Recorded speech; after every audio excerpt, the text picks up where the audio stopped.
Broadcasting from the business capital of the world, this is the Podcast Business News Network. It really is super cool. She is somebody that can communicate with animals, really can. Give them messages, get messages back, transfer them to you. And we're talking about animals in body and in spirit. And she's an animal communicator, and she's Martha Malone, and she's back with us. Martha, welcome. How you doing today? Well, thank you, Steve. I'm doing well. How are you today? Very well, very well. It's good to have you with us. And as I understand it, we're going to read My New Kitten, and we'll get with that in a little bit. Can we talk about the human animal bond, the connection between all of us and our pets? The human animal body mind connection. Yeah. Yeah. Well, this is an extraordinary and fascinating phenomenon. It's all energy, of course, as we talked about before. Everything is energy. And with the human animal body mind connection, and it doesn't have to be an animal and their owners, if you will, although I don't consider anybody owning a soul, but I agree. And you know what? I try to get away from that in saying owner, or, even worse, master. Uh right? Sometimes I say their yes, person, something like yeah, that. their person, or caretaker, guardian, uh Guardian. Yeah, whichever applies. sure. uh but the human animal body mind connection, the animals, it doesn't necessarily apply to just the animals and their people. It can be animals and other people, maybe people they don't know. Mm. But there's different things that go on with this phenomenon. One is mirroring, Mm. where animal will mirror what's going on, um, mentally, emotionally, physically, with a person. For example, there was a man in the UK. I saw a post on Facebook. There was a man in the UK who had injured his leg somehow. I forget what exactly, and I guess he was limping. And the animal, his dog, was also limping and not really using one of his legs. This is a Wow. simple example of animals mirroring a person. I totally get that. And you just brought back a memory, Martha, of a Oh, cat. Yeah, a cat I had many years ago, and he would mirror me. And a lot of times I would just be laying down on the carpet, on the floor, and he'd be across from me, and he would do what I was doing. So sometimes I would look at him and I'd close my eyes. He closed his eyes, and then sometimes I would peek out a little bit, and then he would do the same exact thing. Or I'd take my hand and I go like this, and he would take his paw and go like that. He was literally doing the same exact thing. And I totally forgot about that until you just said that. yeah. And it doesn't have to be physical, mental, emotional, um whether it's negative or positive. It can just be actions too, like what you're talking about with the paw. Right. um that's one example. And another example is when animals, they'll try to perhaps point out to their people what's going on physically with them by taking on whatever it is for them. um Perhaps they're trying to heal them. Maybe that's part of their purpose together. Hmm. And an example of this is, there's this person, and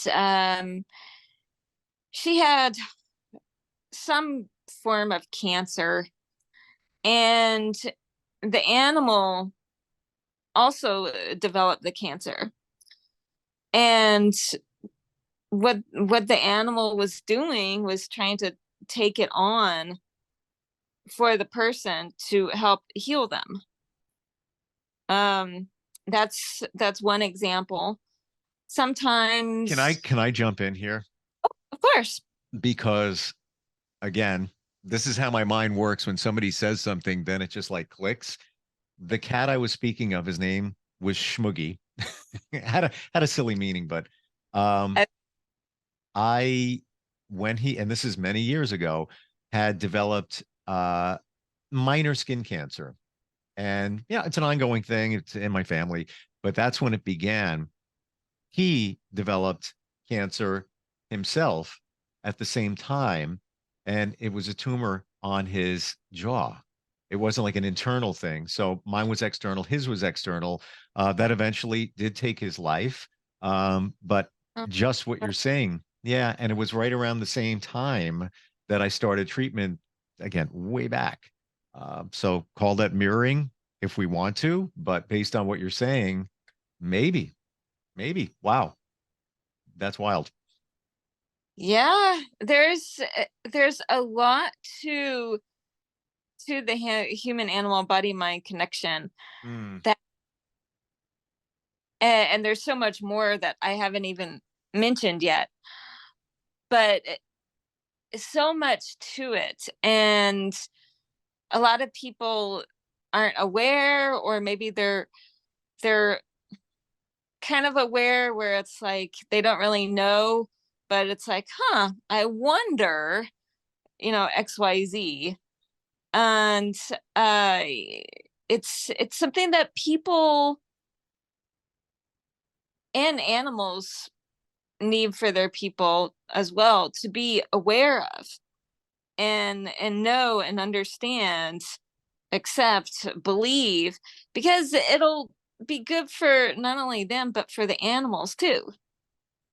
there's there's a lot to the human animal body mind connection.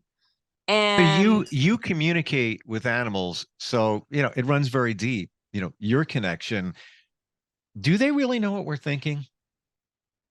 yes, they do. They the, everything's energy, thoughts included, Hmm. feelings included.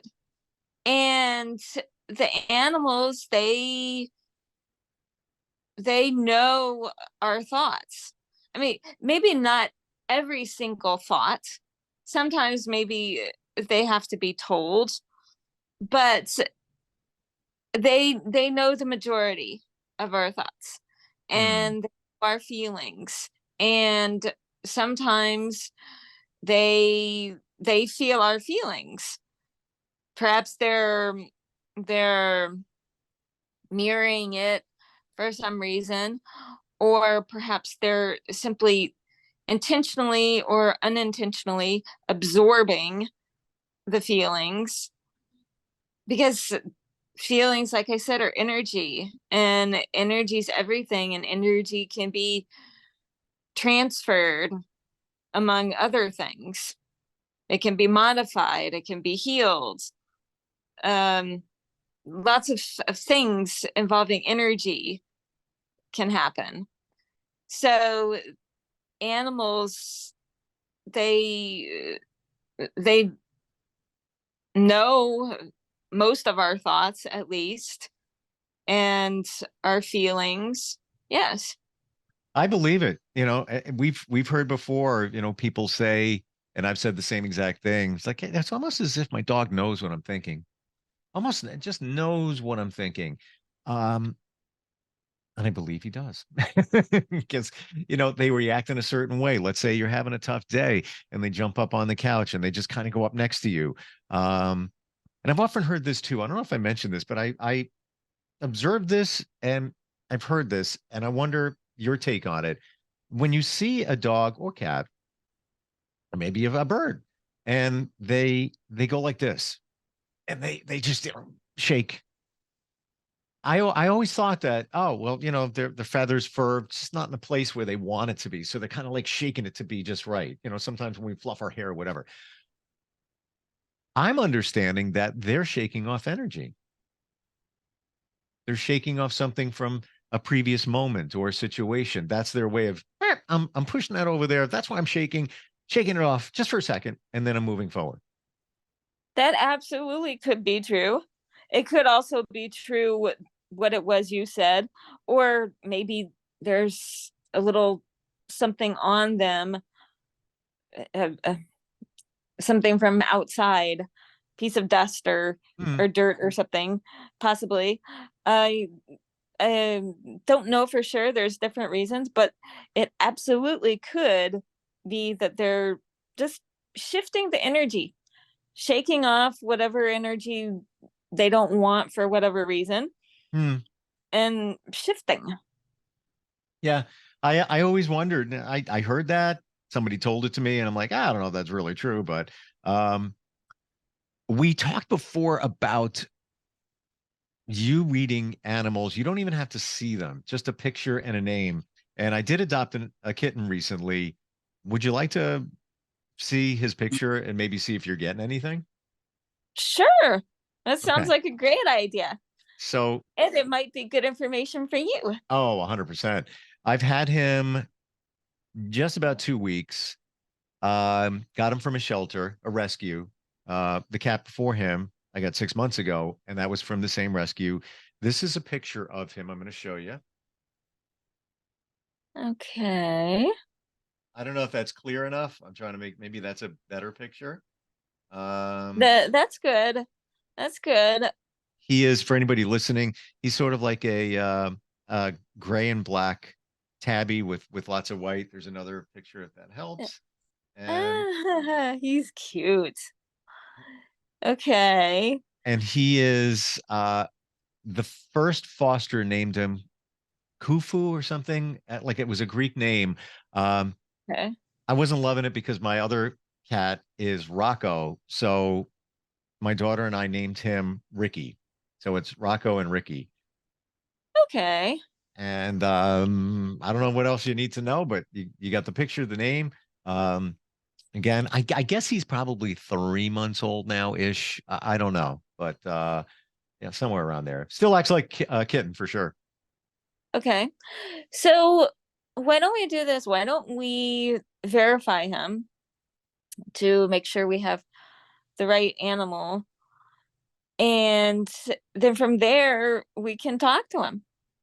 Whatever you need to do, you yeah, you're leading me. Okay. So let me establish the connection. Hi, Ricky. Okay, so he's coming up and rubbing my face with his face. I get he's purring. Hmm. Ah, yes. He's sick. I'm a good boy, yes? Yes. So can you tell me a little about yourself, Ricky?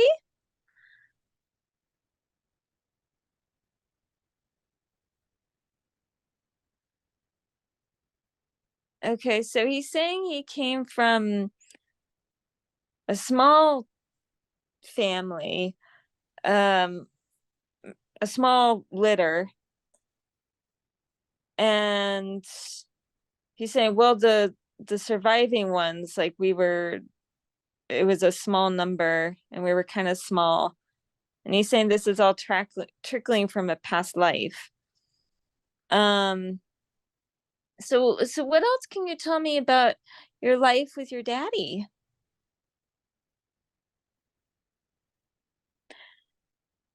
He says it's great. He thinks it's going to get even better once he has more territory. And he says that he gets special individual time with his people. He's saying he's a climber. He likes to climb, and he wants you to be aware of this. Um, for the future. I'm not gonna confirm or deny until you're done. Okay. Okay.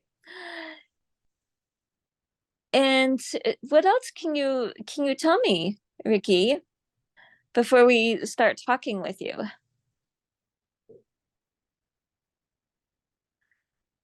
Okay, so he's showing me an image of someone playing with him with a wand toy, and him like being really into it. Not where he's just sort of like kind of just playing, halfway, but like really being into it. He says he likes to bounce around, and he says he loves the the physical contact on the chest. He loves to be held there. And he says he's very much a person contact. He likes to have a person buddy. And he says he's very much a cat who would enjoy being a person's sidekick and their best friend, pretty much. So before you go deeper, and I forget all of these points, Yeah. Very interesting, because he did come from a small litter. He is the runt in the litter, so that could also be the small. They're bigger Yes. than him. He's substantially smaller. He is a climber in a big way. Um, he wants to be around you. Like, I have him segregated in a room now. I'm gonna introduce him to the other animals within a day, and I could just sit down at and have him like in an office area. Sit down at my desk. He's right up there, walking everywhere in front of the monitor, all over. He's always like in front of you. He wants to be there. So what you're saying is accurate. It's also kind of funny because he knocks everything over. And there's, I have an answering machine. Don't even use it, and he always, his butt or his paw presses the button and plays the messages. And they're like Oh, from a year ago. Yeah. And the chess thing is on point because a lot of cats don't like that. He's totally fine with it, and he wants to be your buddy. Yeah, he's got the kitten thing where he can be, you walk in a room, he's a little skitterish, but you pick him up and you walk around like this, and he's just happy to be there. He'll come in my lap while I'm typing, and he'll just chill out.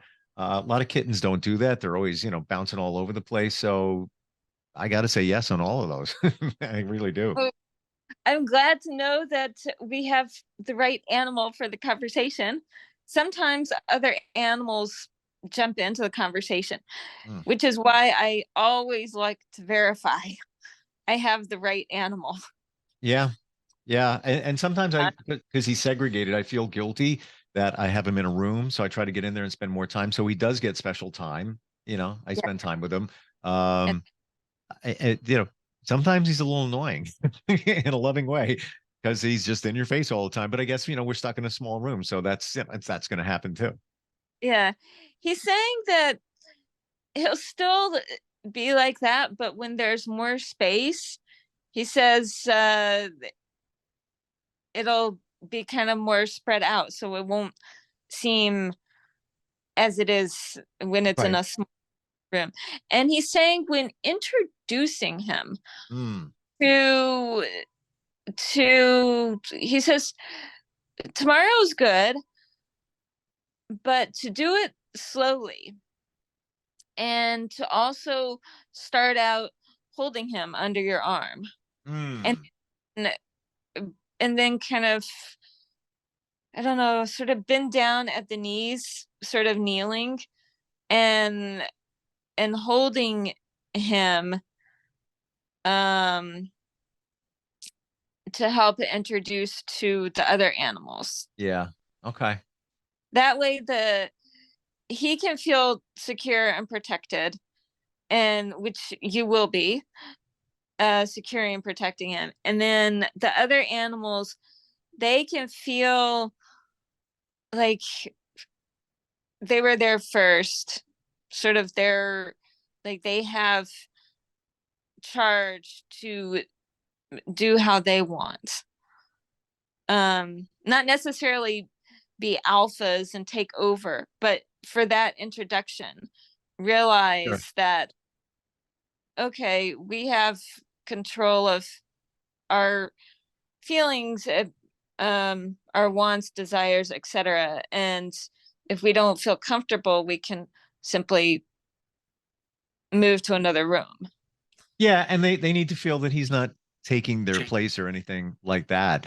Uh, Exactly. anything weird ever come your way in a reading? You know, a connection, like a strange thing pop up, or maybe a coincidence that got something validated by the animal's person. Anything in memory? Oh, different things. Uh, when they've said about things, confirming I was talking to the right animal, like for instance the gummy bears thing I mentioned one time. And also another one, the animal was telling me she's a healer, and she was talking about her person being sick, and the person, uh, during that part of the communication, was saying that she actually did have a form of cancer, and that the cat would would be there and pointing, like touching that area to point it out. And Hmm. I believe she felt that, yeah, the animal was helping with healing work through her recovery process. I don't believe the animal, if I remember correctly, I don't believe the animal was taking on her cancer, but she was helping with the healing part the person felt, and definitely pointing it out to her. Wow. It's amazing And what animals do. I don't think we give them enough credit. I really don't. For their intuition, of course, their love. We do anything for them. I got that. You know, whatever it might be, but it runs deeper, and I don't even think it's on all of our radar. That really, resonates with us. Um, if somebody, and you just did it for me, amazingly, connected with Ricky just by a picture and a name. How does the whole process work, Martha? Somebody reaches out to you, and where does it start from there? well, they reach out to me, and they want a session. uh Sometimes they tell me some background when they contact me. Other times maybe I'll ask for information on why they'd like a session, and then we schedule a session, and I connect. Yeah. Your rates are very reasonable, and you've got the ability. I mean, I just witnessed it just now, and that's why I didn't want to say anything to you until you went further in. I wanted to absorb it all, but even just the fact that he's okay with the chest area, you know, you could just say that, but that's very much him. And most cats, in my experience, I'm talking like 90% of them at least, don't like any touch here, like especially the belly area. Right away, the back claws come out. "Wah, get away, stop." And I get it. It's a it's very vulnerable. This kitten, he doesn't care. He doesn't, not at all. He's a little, again, skitterish when you walk in the room because now you're this big tall person and he's down low here. But when he's up in your level, and I just grab him, and it's almost like I walk around with him, put him on my shoulder. He's totally fine with it. It's interesting you mentioned that, because when I was talking with Ricky, and if you want, we can talk to him some more. Um, but when I was talking with him, he was talking about being on the shoulder. It's like one of his favorite places to be whenever we're together. I wish we could. We're out of time. So Oh. yeah, went quick. Share your website, Martha. My website is marthatalkstoanimals.com.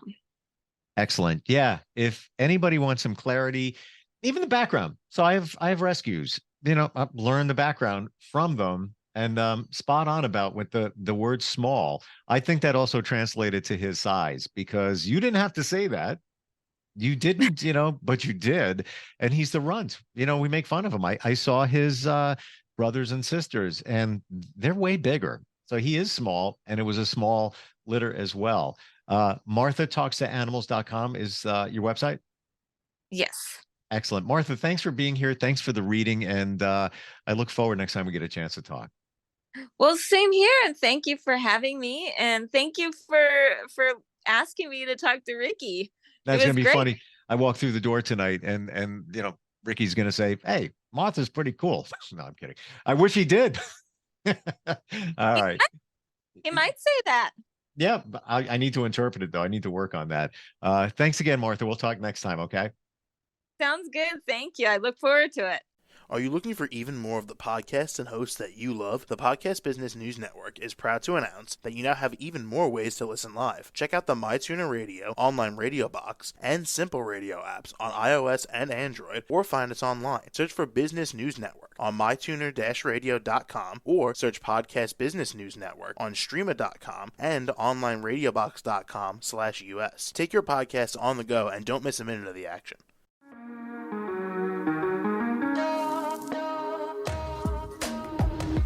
Broadcasting from the business capital of the world, this is the Podcast Business News Network. For nearly 2,000 severely injured veterans, everyday life has become filled with barriers. Day-to-day simple tasks can become pretty daunting. I have to carry my chair up 2 flights of steps or have somebody do it for me. What scares me the most is just the falling. When I'm struggling with my house, I think, to have that one great barrier just knocked down, it's crucial. Home for Our Troops is a wonderful nonprofit that builds a Mortgage-free, fully adaptive, handicap-accessible house. And there's no catch. It'll be our very first home that we've ever owned. This is a game changer. This is where your life begins again.